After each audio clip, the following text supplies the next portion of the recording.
I'd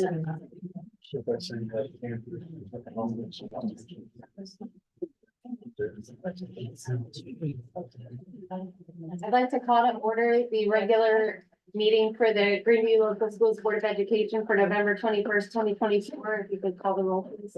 Suzanne Arthur. Here. Chris Bailey. Here. Jesse Connor. Here. Scott Powers. Present. Megan Smith. Here. We have a quorum. We can stand for the pledge, please.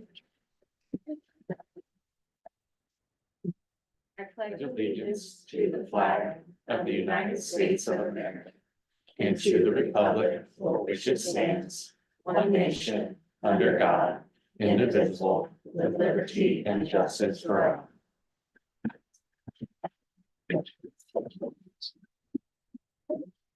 Do I have a motion to approve the agenda?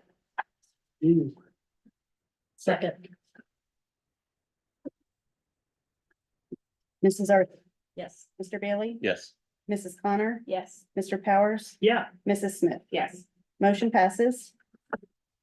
At this time, I'd like to extend an invitation for public participation on agenda items only.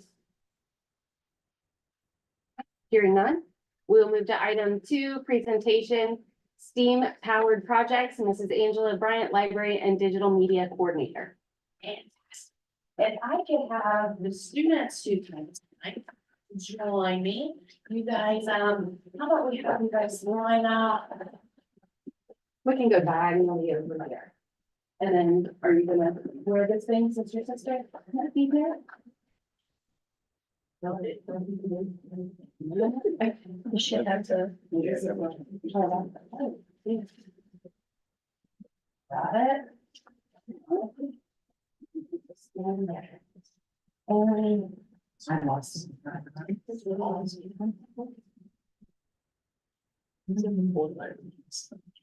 So I am Angela Bryant. I am the district's library and digital media coordinator, which is a new role here at Greeneview. I was hired last spring when the role was created. So I have with me quite a few students that have participated in different aspects of our Maker and STEAM projects this year. And through the presentation, I'll pause and they'll have the opportunity to share how they felt about the project, what they did specifically if they would like. And if they get shy, I can always talk a lot. So. And. Okay, let's see. I'm used to standing up there and touching them, so it might take me a second. There we go. So for those of you that don't know, STEAM stands for Science, Technology, Engineering, Arts, and Mathematics. The A is a little bit newer, so you've probably heard of STEM. So the arts part brings in the creative side of the brain, visual design, and also soft skills like working as teams, communicating effectively. So we really like the A in STEAM. STEAM projects focus on across our interdisciplinary connection between subjects. So whenever we have a STEAM project, we might have a history teacher say, hey, I'm focusing on this topic and what can we do? So then I might work to bring in arts or engineering and or some other aspect to help enrich the student's lesson and help with that critical thinking.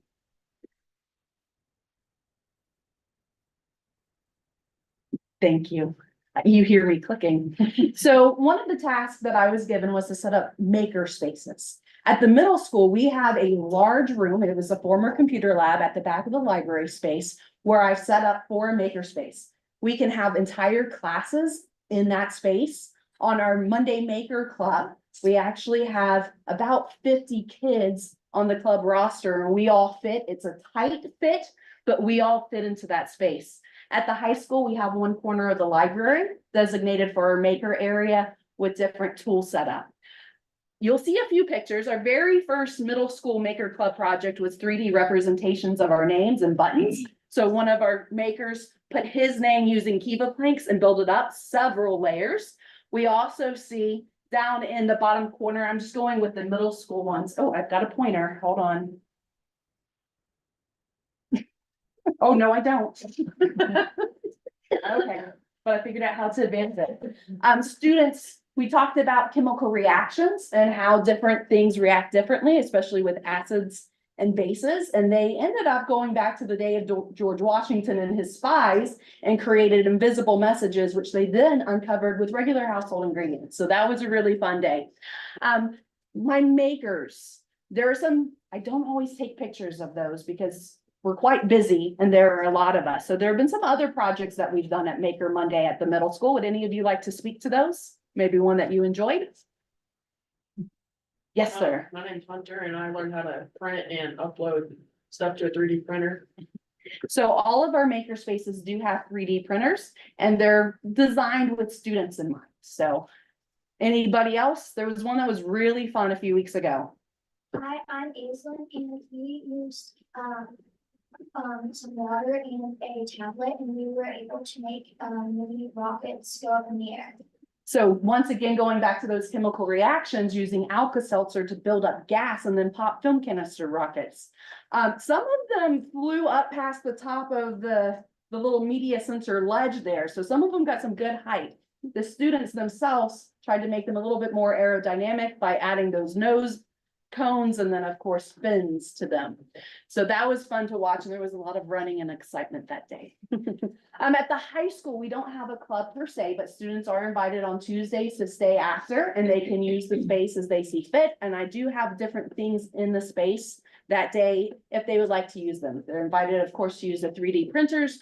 You'll see down in the corner, the right corner, one of our 9th graders flying a drone within the space. So we do have drones that travel between the maker spaces. And then you'll also see a group of girls during study hall once they had finished their work, sort of as a kind of reward for the positive behavior in the space, doing embroidery to make friendship bracelets.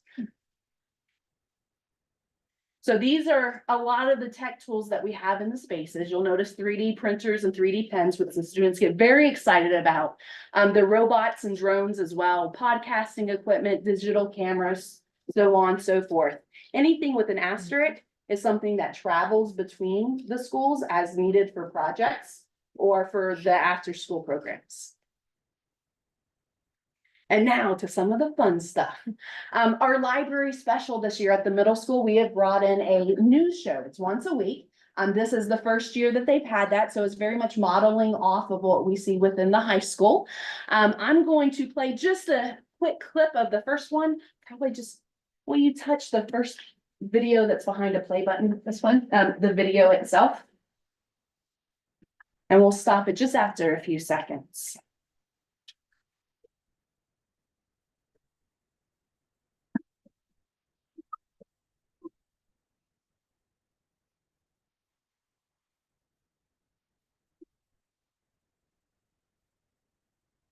Good afternoon, Rams. I'm Dylan, And I'm Peyton. and this is what's up next. A Friday Flex broadcast where we tell you about what is happening at school next week.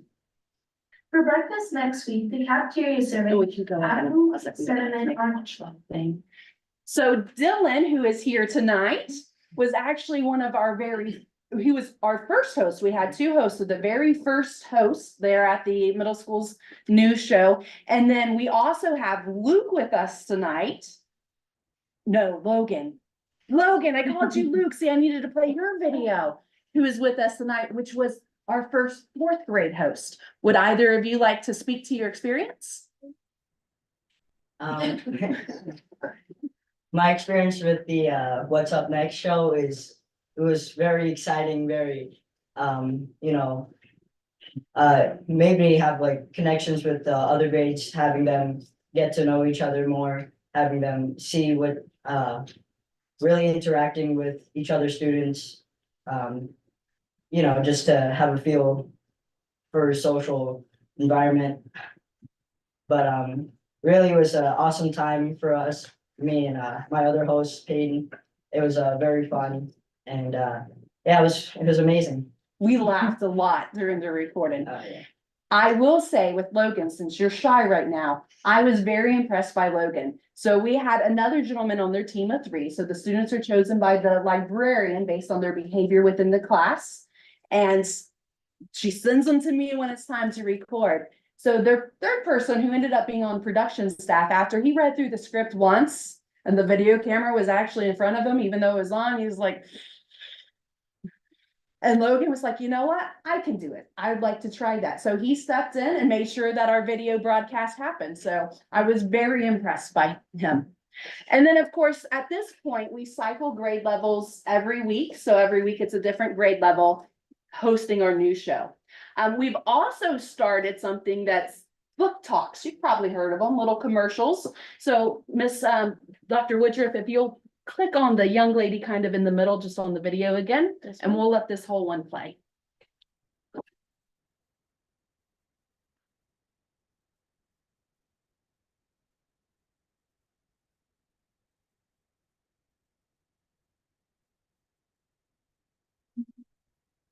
Hi, my name is Brooke, and I just finished reading Babysitter Little Sister, Karen's Kitty Cat Club by Anne Martin. It's a graphic novel book about Karen and her friends starting a club. And they argue and fight, and the cats fight, and it's a wild story. This book was amazing, and I loved it. You can find this graphic novel and you can find this book in graphic novel section of our library. Bye. These are shared within their library classes and they can be shared out in their classrooms as well. So just really encouraging that reading and If you're struggling. that love of, oh, that's not me. Okay, that love of reading. And so students, anytime they finish the book, they have that opportunity in library special. Videos and you feel like the algorithm is ignoring your channel. They're struggling. They read it, they knew. I got it. So with such a demand for the videos, because students started asking me after seeing our What's Up Next host, hey, can I be in a video? I'd like to do that. And even in class, they want me to sometimes put on the videos of like their presentations, record me, share this. We started something called Ramblings. So playing on the RAM, of course, but also the thought of just kind of that conversational, on the fly type of broadcast. Our very first one is down at the end. It has the pumpkins in the back and we'll watch just a few seconds of it. So, oh, other way. Backspace. And then very last video, you'll notice the little play icon over near it. Oh, The little girl over the right. And then Oh, look for the pumpkins. There you go.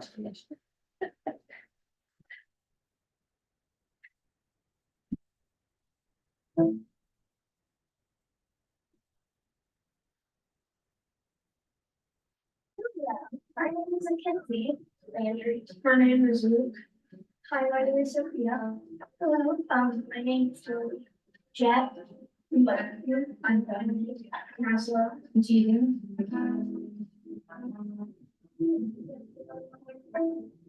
Give out candy. Give out candy.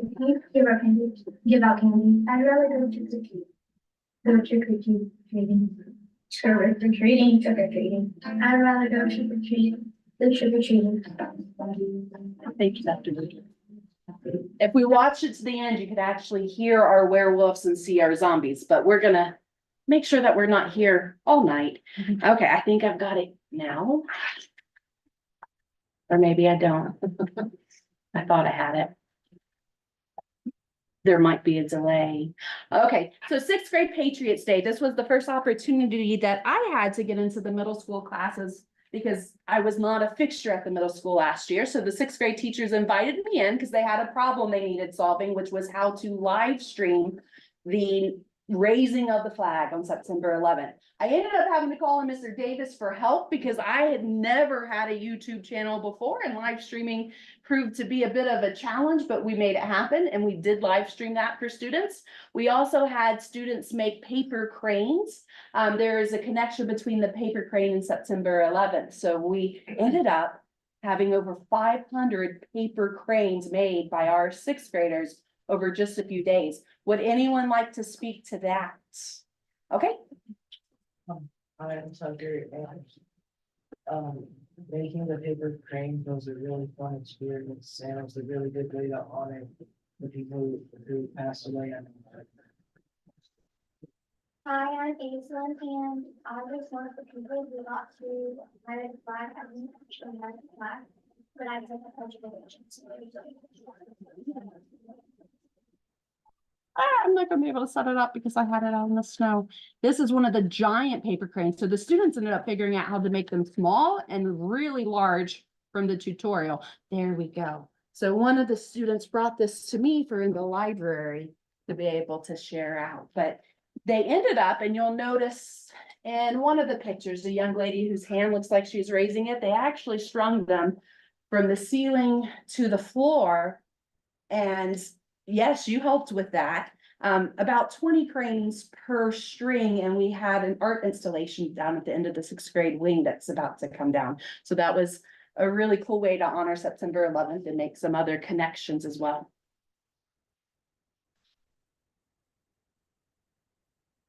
Hey, your 5th grade inventions unit. So both of our 5th grade classes just finished an ELA at different points. They finished an inventions unit where they studied inventors and inventions and thought about the different characteristics that they needed. When they came into my space, and one of the groups came into it, they finished up today. They created, using the engineering and design process, their own invention to solve a problem. So this little guy is standing in for his sister. Come over here. This group's problem was there was a gentleman who owned a roofing business and he fell off of a very tall ladder. After that, he was very scared to go back onto a ladder again because he had a concussion and a lot of damage, but he didn't want to give up his roofing business. So he needed them to come up with an invention where he could get onto the roofs without a ladder. So the group ended up, go ahead, extend your arms, creating wings. They envisioned these to be mechanical. They have a crown too that went for it for decorations. And today in their presentation in class, they said if he were to ever start to fall off the roof, he could use it to protect himself as well, because he could fold it in and over on himself. And the child actually with the crown ended up almost like a Pokemon character. It was quite amazing. So we'll see pictures in the back of the different groups for Miss Kiss and Miss Lee's class with the inventions unit. Thank you, sir.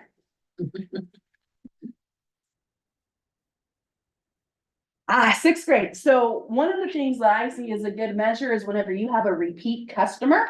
So the 6th grade social studies teacher and I have decided that throughout her units, about once a month, we're going to try to make sure that the students get into the makerspace and make different things. So this was a part of their maps unit. We had a guest speaker from Greene County's GIS come in and talk to the kids one day about how they use data to create the maps.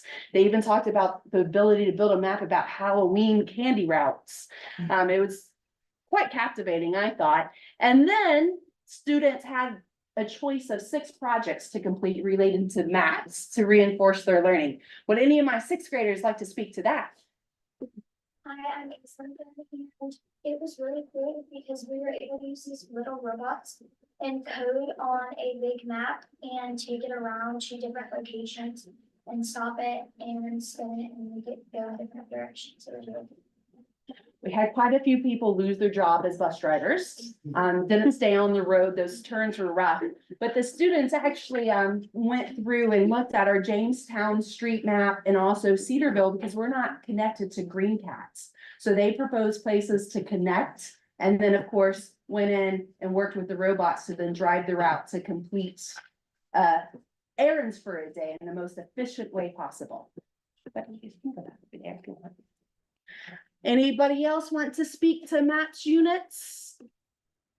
Okay, well then I'm gonna do some speaking. So you'll also see the students made bathymetric maps. Who can tell me what that is from 6th grade? Go ahead. It's like the depth of like a river, ocean, the depth.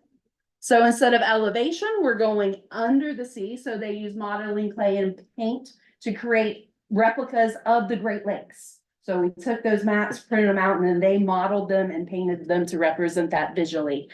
We also had them build their own mountains and do cross sections and create a topographical map so that you could see the elevation. We had them make fantasy maps using actual USGS map symbols. So a lot of things happened that day. I'm sure I'm probably forgetting something in there, but we can continue. And now our most recent one, our ancient Egypt unit. The students were studying mummification, and Ms. Wambold said, I need something that's going to connect to that. So, canophic jars. Who can tell the group what a canophic jar, what is its purpose? Okay, right back here. Not that God produced this or organs that is outside of the person's body, but for the mummified.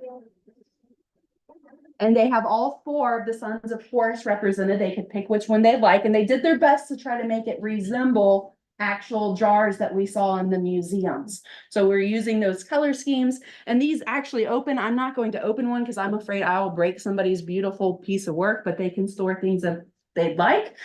So those were created by the students. Okay. Seventh grade. So Dylan, your class did the robots, right? So do you want to tell us about how you use math in incorporation with automated robots? You don't have to give them the math, but. Yeah, well, pretty much we were using robots, pretty sure we're calculating the rotations per minute over the distance. And really what made it seem more fun was we used like real life experiences in order to interact with math instead of just going to a textbook, which really helped us get more interested and learn more, which is, you know, our whole which is what teachers always want to do. And really with the interactive part, everybody had a great time, and when you have a great time, you get to really remember it. So remembering it, you know. They coded and it was automated. So once they pressed the button, it had to go. And their goal was to stop within a rectangle about yay size. So if they didn't do the math right, they were going to go right past or not make it to the point that they needed it to go. And then they figured out they could change the speed with their math. We had these little robots actually popping wheelies at one point. So we found they didn't go in quite such a straight line if we went too fast though. And let's see the other group. So we had two different proportional relationships unit. The other one we brought in real world skills with cooking. Some of our students had never actually used a burner before and a stovetop to mix anything. So they made conductive dough. They had to follow the recipes precisely. The math of it came in with their recipe cards were for the wrong portion of people. So one of them gave them 24 servings. They only needed 6 for their group because they were in groups of 6. So they had to scale down. And then of course, another one, a much smaller portion, and they had to scale up. They didn't do the math right. They wouldn't be able to light up the animals that they made through their dough. And then just as a fun side, if you'll play the video at the very side, once they figured out the how electricity worked, because I showed them how we would build a circuit, they started exploring. A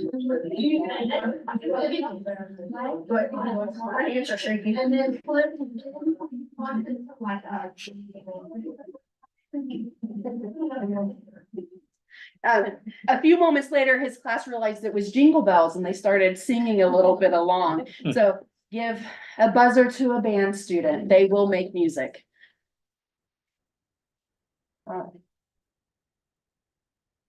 And 10th grade. Oh, it looks like my high schoolers might have gotten stuck out in the snow. And English, they were studying 5 feet apart, a novel about 2 people who had cystic fibrosis, which of course made their relationship a little bit more difficult. So to prepare for that, I went to the STEM Learning Lab and actually pulled a recipe to make mucus that's the same consistency as what the body would produce within the lungs. So they made that mucus and got to feel how it was different. Because at first, like, oh, we're making slime. And then it was like, oh, this is really different. And then to add a layer to that, I then showed them how to create a model of a lung using bottles and balloons and create that vacuum. So once we had our working lungs, We then started filling it with mucus to see how that affected that lungs inflation, making it more difficult to breathe. So hopefully building a little bit more empathy for their characters as they read the book. And then Spanish class. Spanish 1 had 6 different Day of the Dead presentation options with Makerspace. Some of them you made ornaments with 3D pens, so sugar skull ornaments. Some of them actually made toasted sugar and then used dye to create beautiful little toasted sculptures out of sugar. We had students making buttons for Day of the Dead, making keychains, shrinky dink. So some of them had never seen the way that plastic will shrink up in an oven. So they made keychains with shrinky dink plastic. So it was a fun day combining the arts with a little bit of science and of course a lot of culture. And then Spanish 2, they took on a challenge. They each had 4 milk jugs, and Miss Engel collected milk jugs for quite a while, cleaning them out as they went, so they wouldn't smell bad. But they had to create a child-sized Day of the Dead skeleton, which they then hung around the room using a limited amount of plastic, zip ties, hole punches, and scissors. So they were quite proud of their works once they were finished. So those are some of the pictures that took them about 2 days to figure it out. And they had to do some problem solving, but it was really nice. And then our Spanish 3 students actually made piñatas, so they learned how to manufacture their own.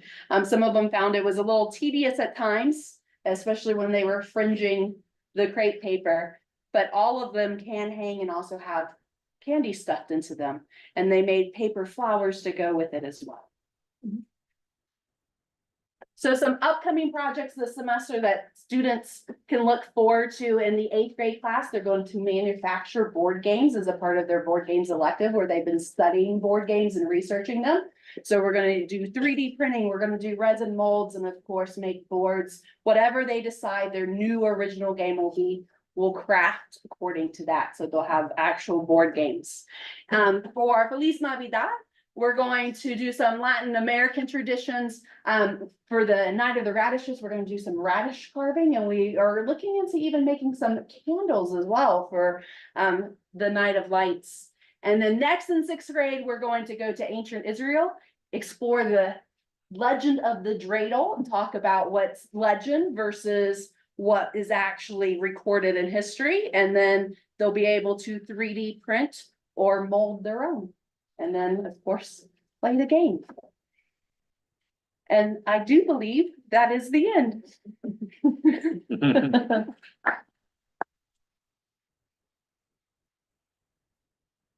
Do you guys want to say anything else?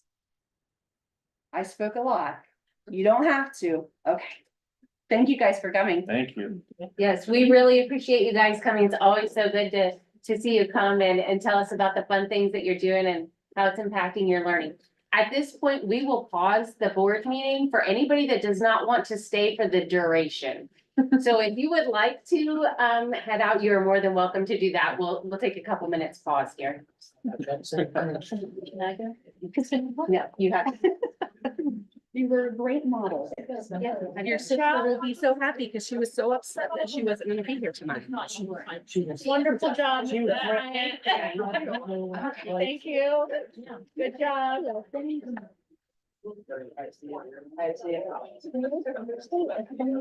They do, but we are not opening them because I would feel awful if it was me. Not clearing anything out? Oh, no, I've got a little box top and a filter. All right. Sorry.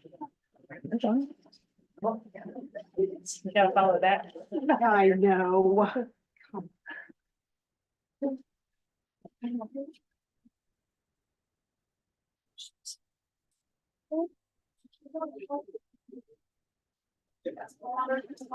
All the same.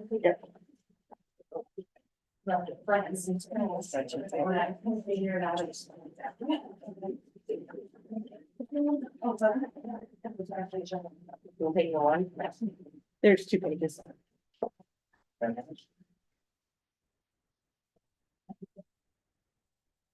Be careful going on. Absolutely. It's nice and short. Yes. Well, you're gonna love it. You got it. Sister's gonna be so proud of you for showing it.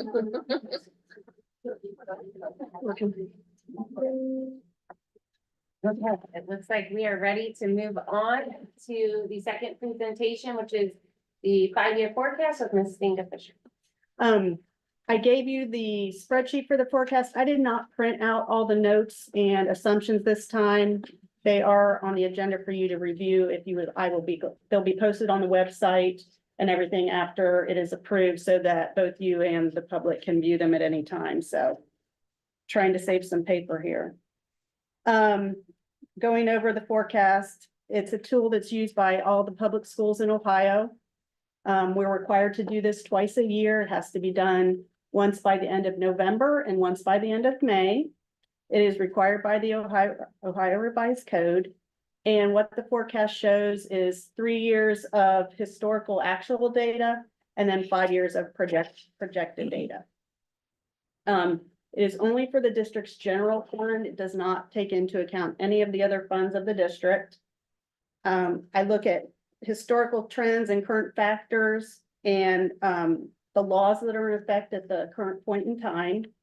And everything is going to change. Tomorrow, everything might be different. So it's just as this point in time, what laws we know and what's in effect for today. The main goal of the forecast is to determine if the school there's a potential for an operating deficit in the first 3 years of the forecast. I can't certify a forecast to the state if there is a negative balance in those first 3 projected years. Reviewing the notes and assumptions that go along with the forecast is beneficial to you because there's a lot of detail in there and that supports all the numbers in the forecast. The forecast is the key management tool for both Sabrina and I and the Board of Education to identify when we think that challenges might arise and how we can try to address those challenges and be proactive if we see any problems coming down the pike. The Ohio Department of Education and Workforce and the Auditor of State also use these forecasts to see if there are any school districts that are in potential financial, have potential financial problems. Inga, can I ask you one question real quick? Absolutely. When you say does the district potential to incur a deficit during the first 3 years of the forecast, what line item are we looking at? That is at the cash balance, the fund balance line item, line 10.01. 10.01, okay. So that's the number that can't be, Correct. got it.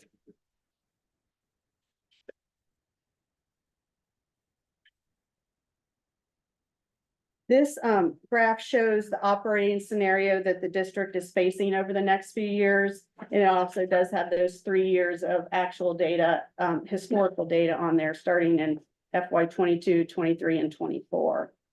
The blue line are the revenues for the district. The red line are the expenditures, and then the green line shows our cash balance. The district begins deficit spending in FY 27, which means that we're spending more than we're bringing in. This deficit spending does cause the cash balance to continue to decrease. It starts to drop in FY 26, but the more significant drops happen in FY 27 and 28, or sorry, FY 28 and FY 29. Our May forecast showed that same trend with those same decrease in cash balance, or sorry, not the exact same decrease, but that same trend. Right here again is I just give you a snapshot of the revenue and other financing sources section of the forecast. It shows the different revenue categories for the district, our property tax, public utility, personal property, income tax, both our restricted and unrestricted grants, homestead and rollback reimbursements from the state, and then all other revenues, which would encompass your interest. We have rental revenues, school fees, and then any type of miscellaneous income that comes into the district. So there are 2 main sources of funding that we get, local and state, and the sources are again broken into the different categories. 43.35% of our operating revenue comes from the state of Ohio. And then the other 55.65% comes from local sources, property taxes, income tax, and then other local monies.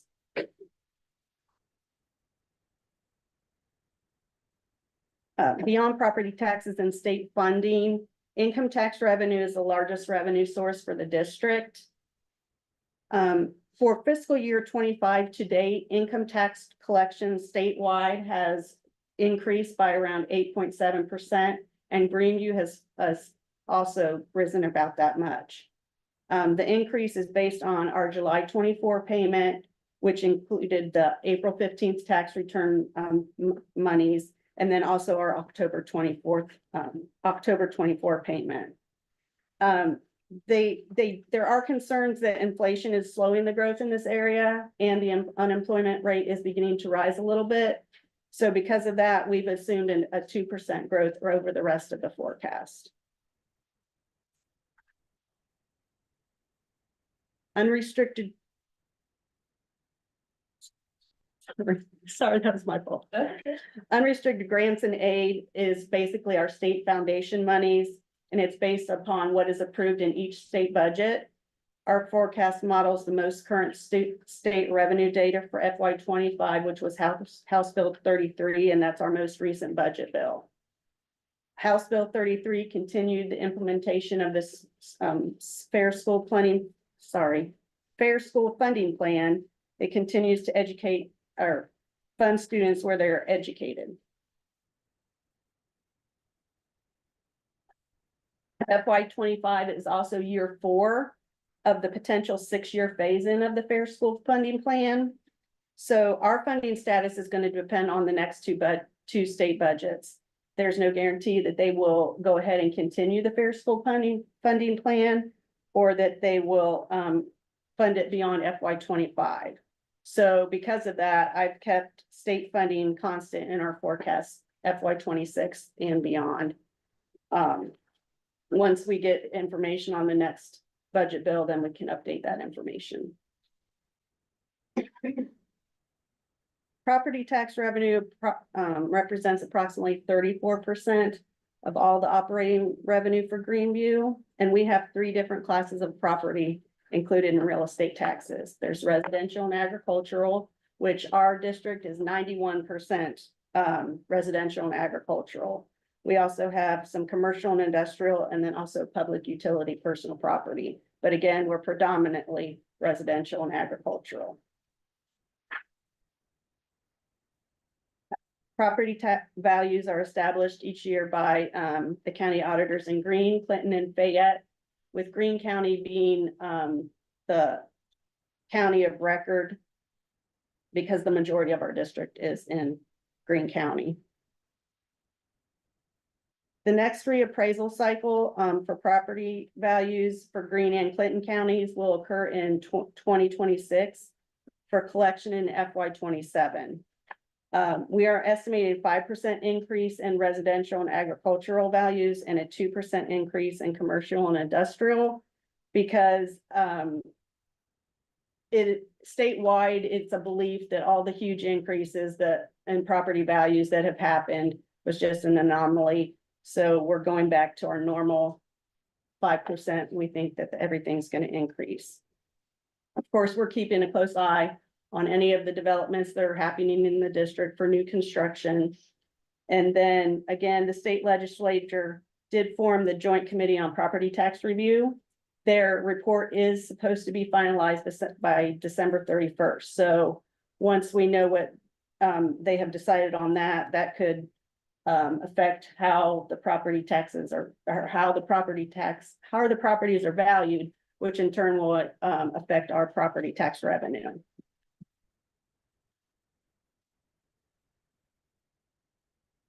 Moving on to expenditures, again, just a quick picture of the different categories, expenditure categories. We have our personal services, which is our salaries, our benefits, purchase services, supplies and materials, capital outlay, and then debt service and other objects. This pie chart shows the breakdown of the categories. of the operating expenditures and then the percentage of each category. And as with most districts, the largest category of expenditures for Greeneview is our salaries and our benefits. We have 73.59% of the district's expenditures. In May, Mr. Bailey inquired about, how much of the revenue does the salary and benefits, what kind of percentage is that? So I looked at Greeneview and then I also pulled similar districts around the state to see where those percentages lie. So for Greeneview, it's 67.68%, and then similar districts, it was 64.25%. So we're right in line with other similar districts around the state. Thank you. Sure. Percentage of revenue? The percent of our revenue that's spent on On salaries and benefits. benefits.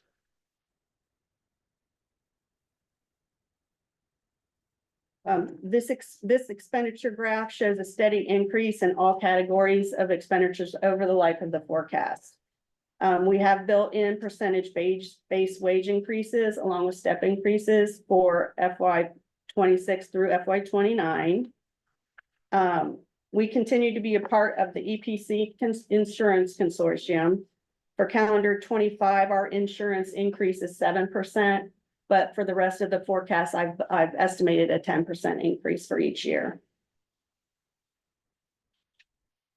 Our contracted services continue to rise.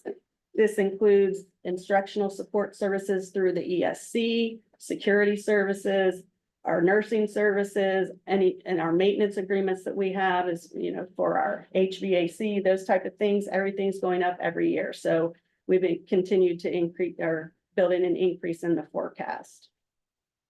The one thing I wanted to point out about utilities that I wasn't aware of, but my forecast helper told me, in FY 26, there's going to be a new electricity capacity charge that's going to be assessed on all electric bills to help expand Ohio's electric generating ability. This is going to begin in June of 25 and last until June of 26. So it's a 12-month period only, but they're anticipating that it's going to be a 20% increase for those 12 months. So we've built that into the forecast. And then beginning in FY 27, I go back down to our 5% inflationary increase each year. So, yeah. Is that for all consumers as well, or? I didn't ask that question, but I can find that out. I mean, I think we're all gonna. Yeah.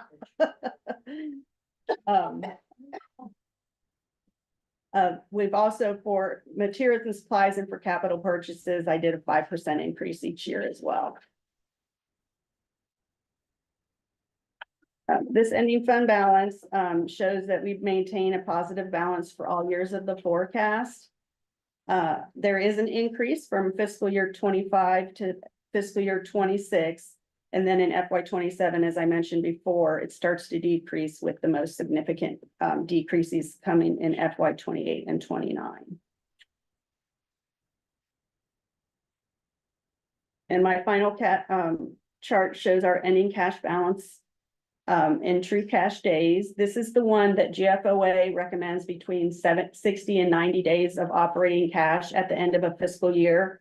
As you can see by this graph, we're above that every year of the forecast, and that's an improvement on prior forecasts. So to summarize, the district starts to deficit spend after FY 26, and so that's going to cause our cash balance to decrease. But even though it does decrease each year, we still maintain a positive cash balance throughout the forecast. We're going to keep a close eye on the next two budget bills to see what effect this will have on state funding for school districts. And again, that Joint Committee on Property Tax Review and Reform, we want to see what their report says at the end of December to see how that's going to affect property tax values, therefore property tax revenue. And our income tax is increasing for FY 25, but future revenue and estimates is just going to depend on the overall economy in the area. And then, of course, my final disclaimer as usual. it's impossible to predict these numbers with precision all the time. So my goal is just to be realistic and see where we are today. So, what questions do you have? Great job. Thank you. So presumably House Bill 33, if they decide not to continue that, that's gonna be. Yeah, I mean, they'd have to come up with a new funding formula, which, I mean, would this is take the best. years to Yes. implement. This is the best one that we've had since I've been in the business, so, yeah. People don't seem to think, they feel that it will be continued for those next 2 years, but Seems like if they weren't, they would already be working on an implementation plan for something else. It's true. we'll They're see. known for transfer. Any other thoughts or Sure. questions? Thank you. You're welcome. Thank you. Okay. We will move to item 3, treasurer's report. A, approve the minutes of the regular board meeting, October 22nd, 2024. B, approve the minutes of the special board meeting, November 7th, 2024. C, approve the October financial reports. D, approve supplemental estimated receipts for the fiscal year ended June 30th, 2025. E, approve amended appropriations for the fiscal year ended June 30th, 2025. F, approve the advances for the month ended October 31st, 2024. G, approve the November 2024 5-year forecast. H, approve budget purpose statements for the following district funds: Greeneview High School Class of 2028, Greeneview Middle School Principals Fund. I, approve a then and now to the Village of Jamestown in the amount of $4,080 for May 2024 police security. J, approve treasurer's report A through I as presented. Then and that, now, when I was researching the cost of police services, I discovered that we never got billed for that. So that's why it's the then and now, because we closed our prior PO, so we had to get a new PO open, so. Do you have a motion? Yep, motion. I'll second. Any other questions, thoughts, comments?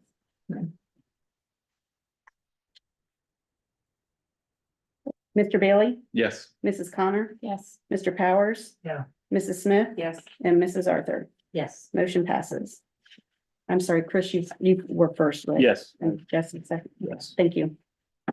Move to item 4, superintendent's update. A, teaching and learning. B, facilities. C, operations. Right, a lot of work has taken place in teaching and learning over the last month. The district leadership team met on November 14th, and over the last 2 months, each building has been identifying tailored objectives for the 3 goals that we had with regard to goal 1, improving proficiency and literacy. Goal 2, closing learning gaps with specific processes, monitoring targeted timely interventions, as well as goal 3, focusing on the culture of our schools and making sure we have a positive school climate to foster everyone's readiness to learn. Our early release time this month on November 6th, really dedicated time to each building's progress with each of those 3 goals. The district was awarded recently, we just found out that we got a $20,000 math grant. And kudos goes to Amy Atkins for writing the grant and being rewarded with that. And so we're able to use those dollars toward our professional learning for math. So it actually really covers the cost. We just did a math adoption K-12. So we were able to really pay for all the professional learning associated with that through the grant. So again, thank you to Amy who worked hard on that. And then a part of that also included the coaching that we had from Into Math, which is our K-5 program. And there was a coach in the district last week to, again, just do observations with teachers and provide support K-5. All of our families who have gifted students should have received their written education plans, and our teachers are now working toward the professional learning that they're required to have to serve a gifted cluster model. Last week, there was a joint Cedarville Greeneview career event where, and it was held at Cedar Cliff, where seniors who potentially will be entering the workforce after high school might not have really an idea yet of where they're going to be working. And so the collaboration offered several businesses the opportunity to come to Cedar Cliff, like QQE Manufacturing, Twist was invited, Maxim Roofing, among others, so that students would have an opportunity to talk to those businesses and organizations and see if it might be a good fit for them. And the Washington D trip is taking place right now. So they left yesterday and will return on November 23rd. For facilities, I just wanted to take a moment to express our appreciation to all of those who supported our recent ballot issue, with many devoting their personal time and energy to advocate for the future of our students and our schools. And while the outcome was not what we had hoped for, we respect the concerns of the community. We know that many of you shared the vision for updating our learning environments, but we also know that this is a challenging time for many people financially. Though the path may not, look the way we had anticipated, we're going to continue to provide the best learning experiences possible for our students and for their families. Related, I did reach out to the OFCC, and they informed me that as a segment district, we were in a third and final segmented portion of that initial agreement, that we can request an application for a subsequent segment to get back in the segmented line. And essentially we go back to the end of the line. So I'll inquire more about that process. I couldn't get any more information from them about how long that line was or a timeline. And then with regard to the multi-purpose building, we've transitioned from what we would call pre-construction phase to construction phase. Conger Construction Group is going to be on site at the high school starting this week, and you might see signage, some fencing. You might also see equipment and materials maybe in the parking lot. And the first items to attend to, including like excavating, mobilizing the site, demoing and stripping of the topsoil, piling the topsoil, and total completion of that project, we believe at this time, it would be over the summer. The backside.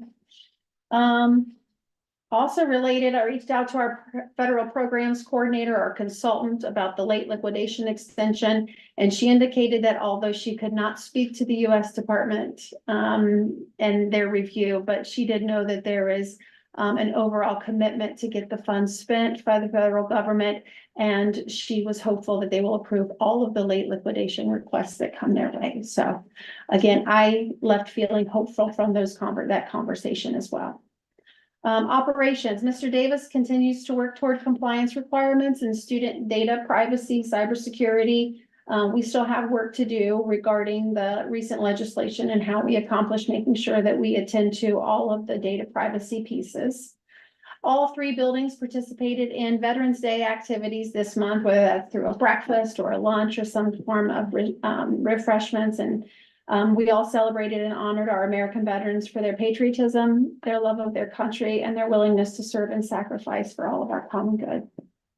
The Dayton Daily News, not long ago, here's the article here, their little section on what they call in briefs.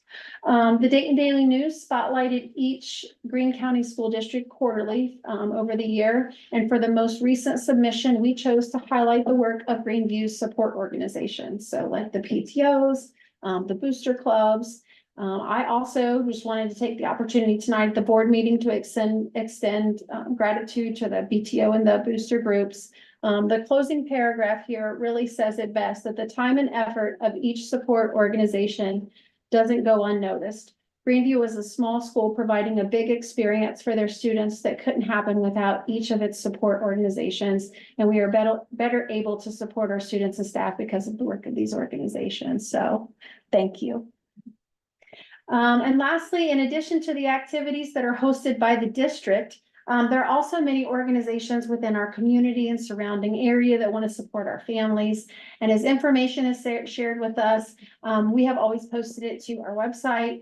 But previously, or when we had thought about like more personalized contact, that usually comes through Parent Square. So thinking about our communications, and we want to be intentional about the frequency of communication, but without overwhelming people or oversaturating with information. But again, we wanted to support the community, and we know that these local events and opportunities benefit our families as well. So we created what we're calling a community events and opportunities group within Parent Square.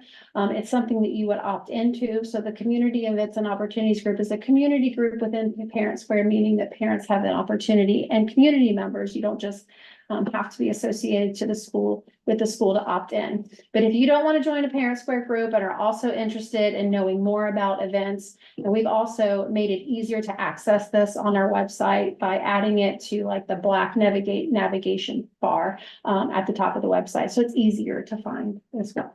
So that concludes my superintendent's update, and lots of things. Thank you. Any questions? We'll move on to item 5, new business. A, approve district's compliance with the nutrition standards. B, approve new business item A as presented. This is routine, and essentially what it's saying is that our food service supervisor will ensure that we are following all of the nutrition standards. And it has your blessing and accountability piece to do so. Scott's moved. I got that one. Second. Mrs. Connor, Yes. Mr. Powers, Yeah. Mrs. Smith, Yes. Mrs. Arthur. Yes. Mr. Bailey. Yes. Motion passes. Okay, we'll move on to item 6, A, accept the resignation of Marilyn DeCero, high school intervention teacher, effective December 2nd, 2024. Accept the resignation of Tracy Barnhart Pike, middle school cook, effective November 14th, 2024. C, approve the following supplemental coaches for the 2024-2025 school year. Josh Turner, high school bowling assistant coach. Volunteers, Carly Harlow, middle school, high school wrestling assistant coach. Ellie Harlow, middle school, high school wrestling assistant coach. D, approve the following certified substitutes for the 2024-2025 school year. Eve Nagel, contingent upon proper certification, background check, and completion of required paperwork. E, approve personnel items A through D as presented.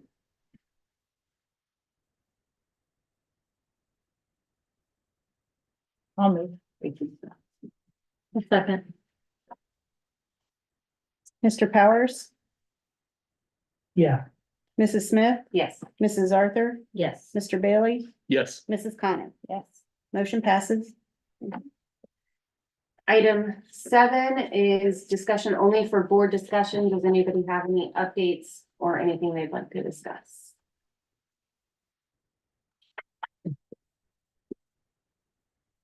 Tonight, okay. We'll move to item 8, and that is to extend an invitation for public participation on non-agenda items only. Oh, there's a timer, Yes, ma'am. 3 minutes. I'm a teacher, so hopefully I don't go over that. I got a paper just to make sure.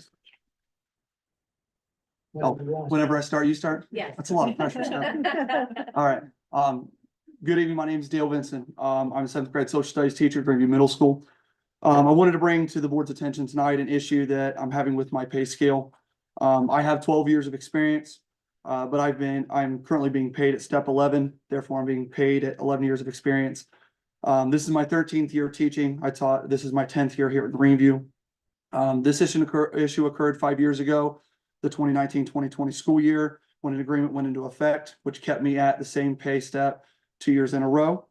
I've been paid 1 step less than where my experience is for the last 5 years. This is the case with me and myself, and I found out with 3 other individuals within our district. So therefore, if someone were to be hired at the same level of experience and the same level of education within the last 5 years, that new hire would then be paid more than what I would be. This district is home for me. I graduated here. This board very graciously gave me a continuing contract last year because I wanted to retire from here. My wife graduated from here. I have two of my 3 daughters that go from here, and if I can survive, my 3rd daughter, she'll go here, open enrolled as well.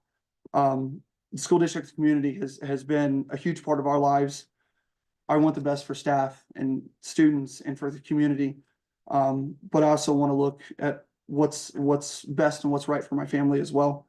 So tonight I want to ask the board to look into this issue and to work to alleviate this issue for myself and the 3 other individuals within the district. If there are any other questions, I would be more than willing to have a conversation anytime about this issue. Thank you. Thank you, Mr. Vincent. Thank you. I appreciate you bringing this to our attention. We certainly value you and the staff, so we appreciate you taking the time to come. Appreciate it. Thank you. Anyone have any thoughts, questions? Okay. Item 9, at this time, may I have a motion to move into executive session to discuss the appointment, employment, dismissal, discipline, promotion, demotion, or compensation of an employee or official. There will be no official business after we come out of executive session, other than we will meet openly to adjourn the meeting. I move. I'll say. Mrs. Smith, Yes. Mrs. Arthur, Yes. Mr. Bailey, Yes. Mrs. Connor, Yes. Mr. Powers. Yep. Move to